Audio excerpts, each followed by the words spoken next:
Today we are going to work on solving one-step equations and really get into our algebra work for this chapter.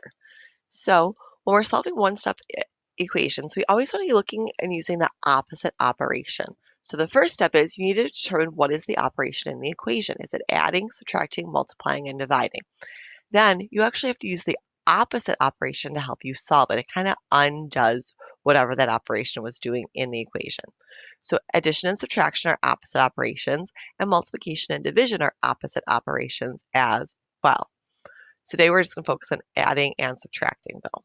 So what you need to do is you need to find the number on the same side of the equation as the variable.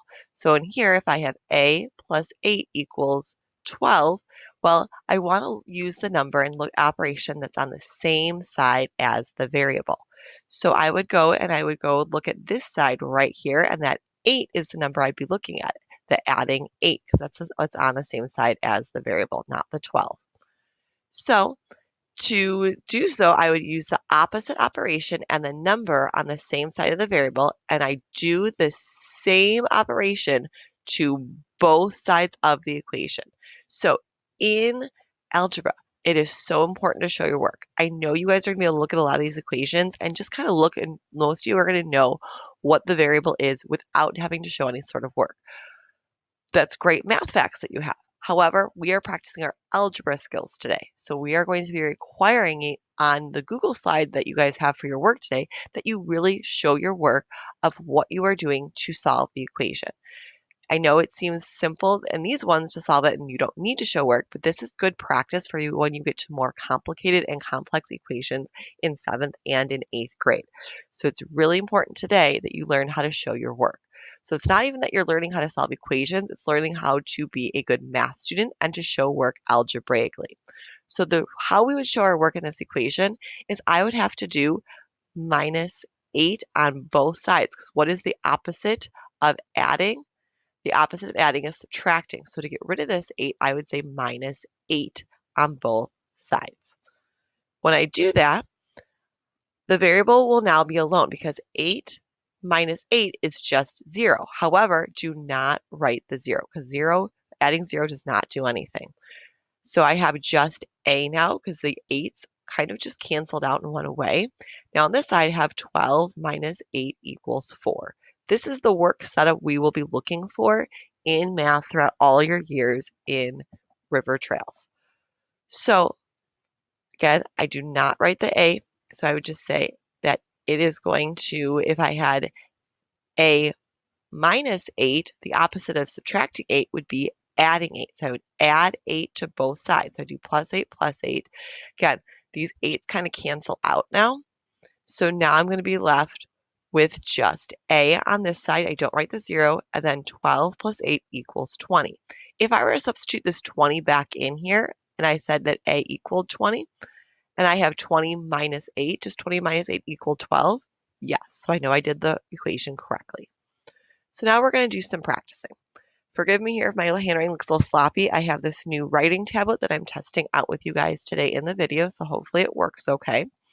So if I have my practice problem of x plus 6 equals 13, so what is the opposite of adding 6?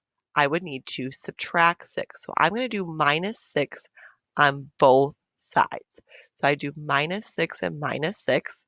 So the 6's again are going to go away, so I'm left with just x, and then 13 minus 6 equals 7. If I substitute 7 back in for x, does that make a true number sentence? Is 7 plus 6 13? Yes, so I know I solved my equation correctly. Now if I look at this one here, and I have y minus 7 equals 11. Now I know some of you might have already figured out what y is without doing the algebra work, but again, we are practicing our algebra work today.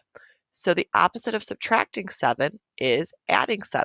So I would need to do plus 7 and plus 7. So my 7's go away. I'm left with just y. Again, I don't need to write that 0. 11 plus 7 equals 18. So this again would be my algebra work right here that we are going to be requiring you guys to show on your assignments. If I plugged 18 in for y, is 18 minus 7 equal to 11? Yes, so I made a true number sentence. Okay, more practice here. So again, if I have a plus 5 equals 19, again, how do I know whether I look at the 5 or the 19? I look at whatever is on the same side as the variable. So if I'm adding 5 to a, I want to subtract 5 to get rid of it. So I do minus 5, minus 5. So I'm left with just a or d. I'm not really sure what letter they meant for that to be, but we're going to say that it's a. And then 19 minus 5 would equal 14. So a would equal 14. Okay, keeping going. We're going to do a lot of practice, so hopefully you guys just keep seeing this and it just becomes more and more routine. And you guys, again, see the work that we're requiring. So if I have y plus 7 equals 20. So again, I want to look at the plus 7 because that's what's on the same side as the variable. So what's the opposite of adding 7? Subtracting 7. So I would show minus 7 on both sides. So I would get y equals 13. Is 13 plus 7 20? Yes, so I know I got it correct. Okay, now here it's a little different. You'll notice here I have my number in front of my variable. Does not change what I need to do. I want to look at the side that has the variable on it. So I'm adding 11 because remember, could I still write 11 or r plus 11 and that's the same exact thing? Yes, commutative property tells me I can change the order when I add. So if I want to get rid of this 11, that's a plus sign, I'm going to again use the opposite. So I'm going to subtract 11. Doesn't matter that the variable came second. So I would say minus 11 from both sides.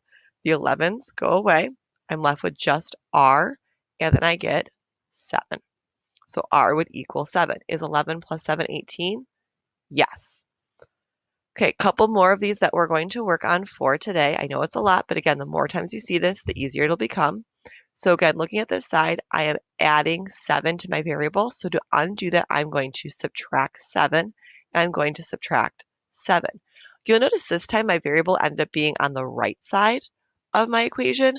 That does not change anything except just that now my x is on my right side when I have my solution. Does not make a difference though, okay? I'm not going to subtract 23 because that was on the left. It doesn't matter if your variable is on the left or the right side. Whatever side has the variable, that shows you what number you're either adding or subtracting. So 23 minus 7 is 16. Again, my 7's go away. I'm left with just x. So I get 16 equals x. Okay, for this one here, my variable is back to being on the left side. Okay, so I'm going to be looking at subtracting 4. What's the opposite of subtracting 4?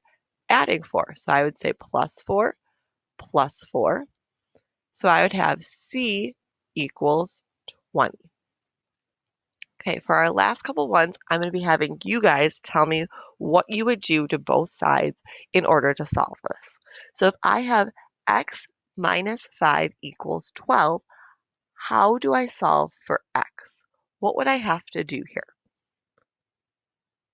I hope you guys chose the option that you would have to add 5 to both sides because that again is the opposite of subtracting 5. So if I add 5 to both sides, I get x equals 17. You'll notice what I asked you, my question was what work would you solve, not what was your solution, because I am right now more caring, can you show your work in these problems correctly? Okay, here's another one for you to solve. Now, don't get tricked because my variable is on the right side. Okay, whatever side has the variable, that's what I'm looking for to solve.